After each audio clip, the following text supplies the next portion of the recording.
Shalom from Jerusalem. This is TV7's Israel at War update. And as we're set to deliberate the latest, with chief focus on the Lebanese front, the Islamic Republic of Iran, a very long variety of issues pertaining also to Iraq, to Syria, to Yemen. But before all that, let's focus on the way this war started, with 410 days ago, the Islamist Hamas launching a surprise onslaught on southern Israel alongside additional terrorist organizations, declaring war on Israel by perpetrating a massacre, murdering some 1,200 mostly civilians, wounding over 4,800 others, and kidnapping roughly 250 people, including elderly, men, women, children, and infants. 101 of them remain in Hamas captivity to date. The subsequent day, on October 8th of last year, Iran essentially joined the war when it green-lighted its proxy in Lebanon, Hezbollah, to launch cross-border attacks against Israel. Since then, Hezbollah had launched over 12,000 munitions toward Israeli territory, and not Hezbollah alone. Additional proxies have launched direct attacks at Israel from Syria, from Iraq, from Yemen, including Iran proper, which launched twice and yet again is threatening to launch at Israel an attack that it claims will be most devastating. Let's now turn to our TV7 editor-at-large, Mr. Amir Oren. Amir, let's start with the hostages. Qatari Foreign Ministry spokesman Majed comes out and says no negotiations behind the scenes despite all kind of circulating reports. This doesn't bode well for the families of the hostages, for the hostages themselves, naturally, or for the people of Gaza. Well, one doesn't know whether he knows what he's talking about. Prime Minister Netanyahu yesterday told the Knesset Foreign Affairs and Defense Committee that dozens of hostages didn't say definitively, but could be released soon, those who are alive among the 101 being held in Gaza. One can say that the major load of diplomacy is not being conducted by Qatar right now. We see that outgoing Secretary of State Tony Blinken, who still has 2 months to go in his job, has been in Rio de Janeiro along with President Biden. And Blinken has been pressing some of his colleagues, the Saudi, the Egyptian, the Turk. Perhaps this is the most interesting one, Hakan Fidan, the Turkish foreign minister. He is asking them to put pressure and use their good services in order to facilitate this deal, along with the Lebanese negotiations, which Amos Hochstein has been leading. Hochstein said that the gaps have narrowed. One can infer from that it's not over yet, but perhaps it is getting closer there. There is still low-intensity fighting going on in Lebanon, in Gaza, as well as in Judea and Samaria. And last night, a ballistic missile launched from Lebanon exploded over the metropolitan Tel Aviv city of Ramat Gan, being intercepted by a David Sling missile, and the high explosive warhead was shot out of the sky. But the heavy metal debris did cause a lot of damage, and some half a dozen people were wounded. Indeed. Police did note later that there was direct impact by a rocket in the area of Ramat Gan.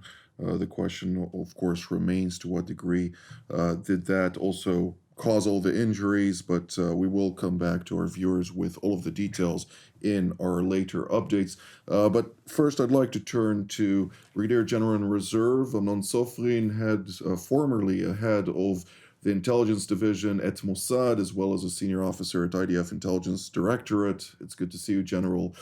I'd like to ask you, Mr. Owen, of course, mentioned Hakan Fidan, the current foreign minister and former director of Turkey's intelligence agency, MIT, who is now hosting after Qatar asked Hamas leaders to leave Doha, their capital. The majority of them traveled, of course, to Turkey. And now it seems like, on the one hand, we do hear the Americans calling upon Turkey to extradite those Hamas terrorists to the United States. But at the same time, as Mr. Oren mentioned, there were discussions between Washington's outgoing top diplomat with Turkey's top diplomat on various ways potentially to reignite a certain hostage release deal. Is that viable in the current context, or are we just seeing additional attempts to spark some sort of breakthrough without any light at the end of the tunnel? Let me say as follows. First of all, the fact that Hamas leaders are now back in Turkey, part of them, not all of them, of course, it's not something new because if you remember that a few years ago, Salah al-Aruri, the late Salah al-Aruri, was located in Turkey, in Ankara or Istanbul. The permanent representative of Hamas in Turkey is a man called Jihad Yarmour. He was leader or involved deeply within the kidnapping and holding late Corporal Nachshon Waxman on 1994. He was the driver who drove the car, and he was the one who was in between. And he, in the end, was caught and pointed out where he was being held in Bir Navallah. He was released from prison during the release of 1,027 people, including Yahya Sinwar, for giving back Gilad Shalit, and he now is the representative or permanent representative of Hamas in Turkey. Now, the fact that the Americans are not pleased with that doesn't interfere that they have mutual business, because Americans are now selling to the Turkish government 40 aircraft of F-16, the most advanced ones. So it's not that they apply a pressure upon Turkey now to behave otherwise than they did before. Now, the fact that Turkey is involved may be of some help in negotiating for trying to release the hostages being held in Judea and Samaria, in Gaza Strip. But I'm not sure that this is the only one that can bring out this breakthrough. Let's see, of course, how everything develops, since at the beginning of the war, during October 7th massacre by Hamas, as well as the subsequent period, Hamas shunned Turkey for a greater period of this war because of anger over the expulsion of, as you mentioned, Saleh al-Aruri, during the time when President Recep Tayyip Erdogan decided to normalize relations with Israel, and has done so via Israeli President Yitzhak Herzog. One of the key ingredients of this normalization, there were more, but the expulsion, of course, of Saleh al-Aruri was very significant, and this did establish a certain wedge between Ankara and Gaza for several years. Nevertheless, let's now turn to another panelist of ours, General or Brigadier General in Reserve, Yaron Rosen, formerly an IDF Chief of Cyber Staff and Israel Air Force Commander, and an aircraft, a fighter pilot, a helicopter fighter pilot, if I may. I'd like to ask you, General, when we're looking right now, and I'd like to shift gears to the northern front, Lebanon, we're seeing that on the one hand, Israel is expanding its ground maneuver. Not only the first line of villages, but also the second line of villages are now being dealt with, particularly the subterranean terror infrastructure there, as well as on-ground infrastructure that was created by Hezbollah in many of the houses of many of those villages. At the same time, we're seeing also the deepening of targeted strikes against Hezbollah infrastructure in the Dahya and the Bekaa and in other locations deep within Lebanon. But at the same time, also we're seeing diplomacy being pursued, even though it seems now, after Amos Hochstein just visited Beirut earlier today, that there seems to be a certain disagreement about freedom of operation, that Hezbollah is willing to succumb to Israeli demands on this specific issue. What are we to make of all of that? Is Israel going now to intensify the fighting while diplomacy is undertaken to the point where Hezbollah would succumb to those demands? Yeah, what we're seeing now is the phase in war where diplomacy is supposed to kick in. The question is the timetable right for diplomacy? And there is a sort of timetable because there is pressure because of what we've discussed about legacy diplomacy that's in place right now. The United States, the Biden administration is, looking at this as, the last minute diplomacy that it can influence what's everything that's going on in the Middle East. The thing is the Middle East going to work with the Washington clock on its hand? And I'm not sure it will. That's the first thing. The second thing is when you're hasty with these kind of deals, they tend to be unviable. So, mistakes that were made in the past, such as improved 1701 and all these, word games are not constructive for a long-term stable Middle East. Lebanon is the bedrock of instability in the region. And it is very important that with the very high price that both sides are paying, Israel, of course, Lebanon, of course, we need to be very responsible in the way we lead the diplomatic phase right now. Viable borders, having the right assurances from relevant powers. Bringing Russia into these assurances is an absolute joke. It ties the region into interests in Ukraine. Russia is playing the classic Russian game diplomacy wise. It is just, it's not constructive, it's not healthy, and it's not going to make nothing happen. There's only one thing that can happen in the near future during these discussions, if the diplomats wanna build something for decades, and that is reorganizing for the long term the borders that empires that have dissolved since that will maybe stabilize the Middle East, the west part of the Middle East, in a much better way than was initial thought by the empires that are not with us today. It is time for viable solutions and arrangements, and that needs to really take into account the realities of how things work in the Middle East. And there will need to be interim arrangements, such as we spoke about South Lebanon, DMZ. De facto, there is no way Israel, in my view, should allow people to go back to the villages in South Lebanon, period. No matter who's in charge there, there's a new construct now. That is what Israel needs. It needs a buffer zone, a DMZ, and if people go down there, they will be shot at, period. There is enough depth. This is not Gaza. Gaza is a different challenge. We'll talk about that later.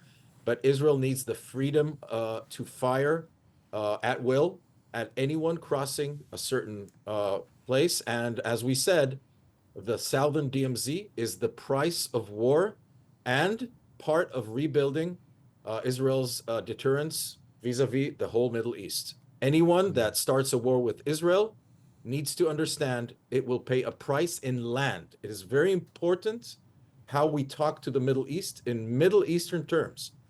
Land for peace? No. War, land for war. That's exactly what we need from now on. Indeed. Well, Mr. Oren, let's move to the next country. General Rosen, of course, mentioned Russia. There is chatter, circulating chatter about Russia's potential involvement, asked by the United States to act as some type of guarantor.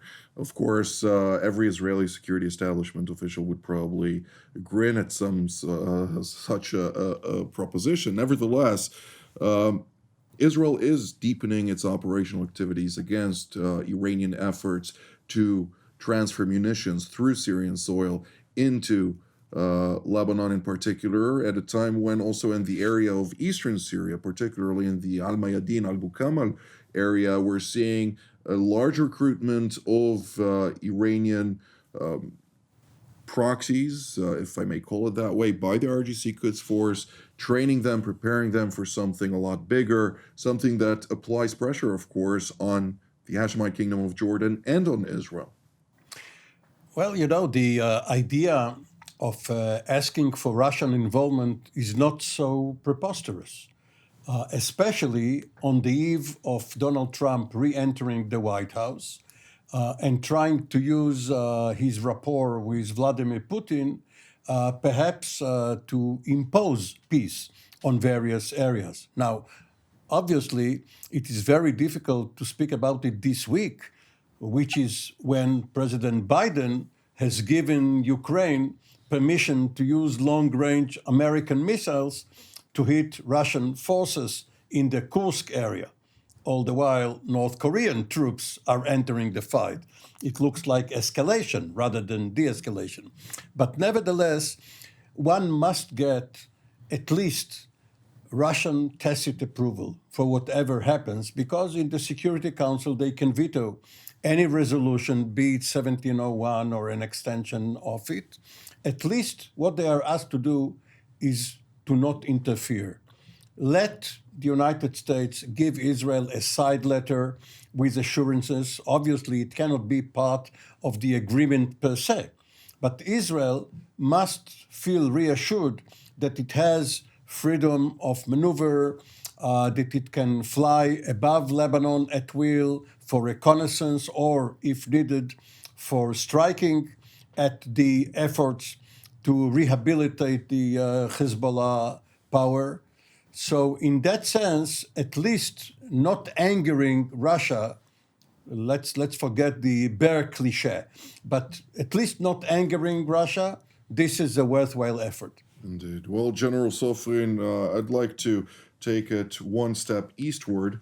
Iraq, we saw Israeli Foreign Minister Gilad Erdan sending a message or a letter to the president of the UN Security Council asking to put Iraq on notice, basically, over the fact that Iranian proxies, as part of Hashtashabi, are repeatedly launching unmanned aerial vehicles, one-way unmanned aerial vehicles towards Israeli territory, and those repeated attacks will not go unanswered for much longer.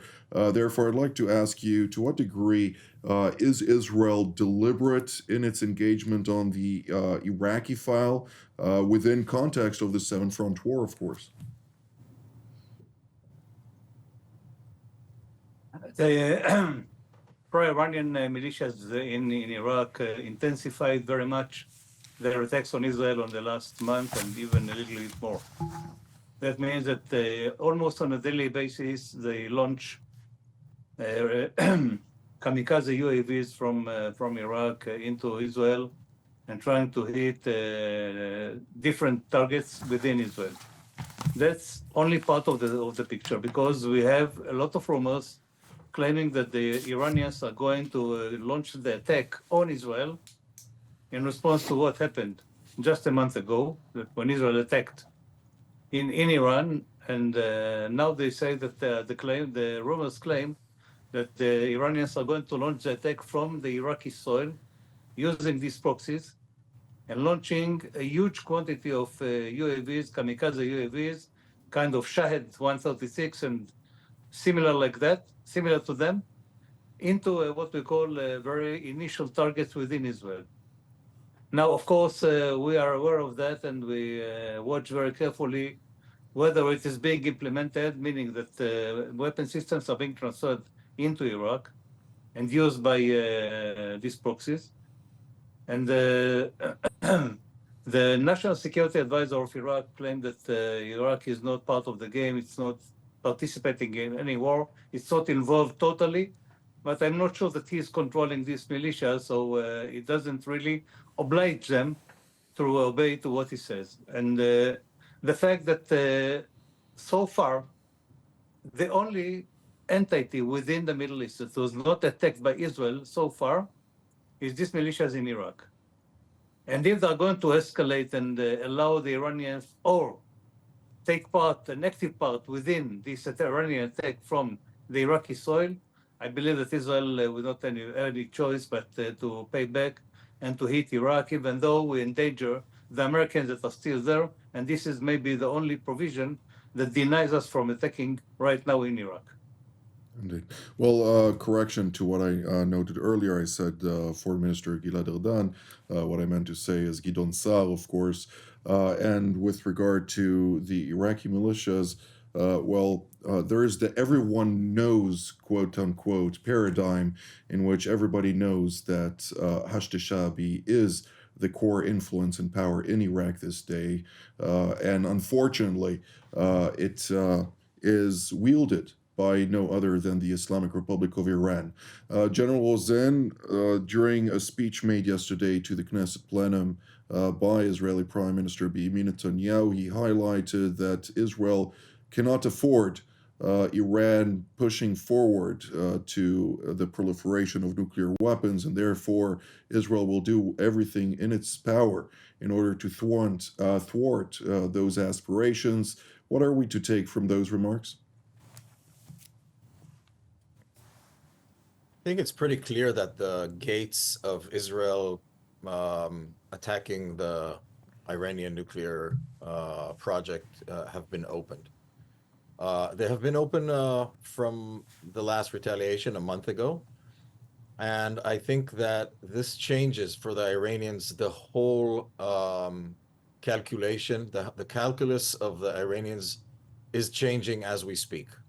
And they understand that. The whole issue of shooting from Iraq and using another nation's soil to attack Israel is all part of this recalculation of how Iran wants to operate. Now, Israel wants to generally deter Iran, one. Two, it wants to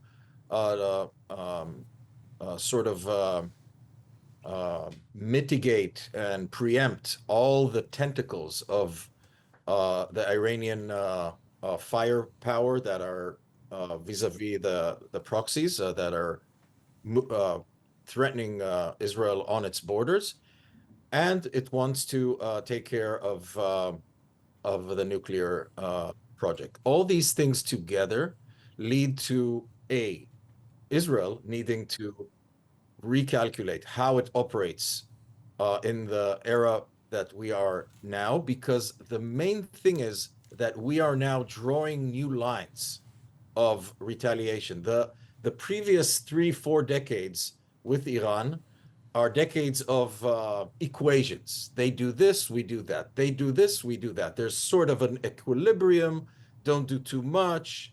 It's sort of like the de-escalation strategy. So we sort of went down the road of let's work just so everything is quiet. That's what Israel was trading. If you are quiet, I will be quiet. If you escalate a little, I'll escalate a little, and let's de-escalate. So I think this era is behind us. Now we're drawing the new lines of Israel's deterrence for the next few decades. And hopefully, Israel will draw the line. In the case of Iraq, I think Israel needs to hold Iraq accountable. This needs to be done with the US because of the US interests in the region. But now that Iran has declared that it will use, almost declared that it will use Iraq, this is time for a preemptive signaling attack. Now, of course, the targets need to be chosen wisely. And this is very important. And it's important not only for Iraq, it's also important now. We just spoke about Turkey and Hamas. Turkey is a NATO member since 1952. A NATO member is hosting a terror organization. Okay, all of these things are lines. Now, specifically with Turkey, it might be an actual opportunity. Now, there are so many interests here. You just spoke about the F-16s that Turkey has just got. There are many, many interests here. We need to walk in between these the drops of rain here. This is super important because Turkey has a huge role in the stability of the region, and there's a very sensitive situation between Israel and Turkey. So we need to work very wisely with all of these points, because we are redrawing the lines of Israel's position in the Middle East and vis-a-vis viable arrangements for the long term. Indeed. Well, I think Turkey is pursuing the old saying, there are no permanent friends, there are no permanent enemies, there are only permanent interests. And this has culminated, of course, in a whole series of decisions that I'm questioning, particularly before a Trump administration that is seemingly not aligned with those decisions by Turkey are being made. But nonetheless, this is all the time that we have for today. I'd like to thank General Sofrin, General Rosen, and Mr. Oren for all of your insights. I'd like to thank all of you at home as well. Until our next edition, from here in Jerusalem, Shalom.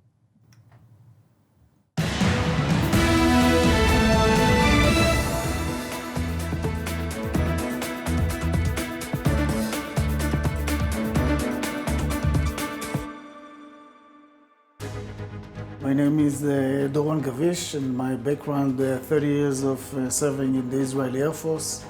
My last job, I was the commander of the Israeli Air and Missile Defense during the introduction of the Iron Dome to the defense of Israel. All of this allows me really to be part of the team here in TV7. It is super important to have such a platform. We talk about the global situation, we talk about Israel and those different angles which are relevant to the discussion.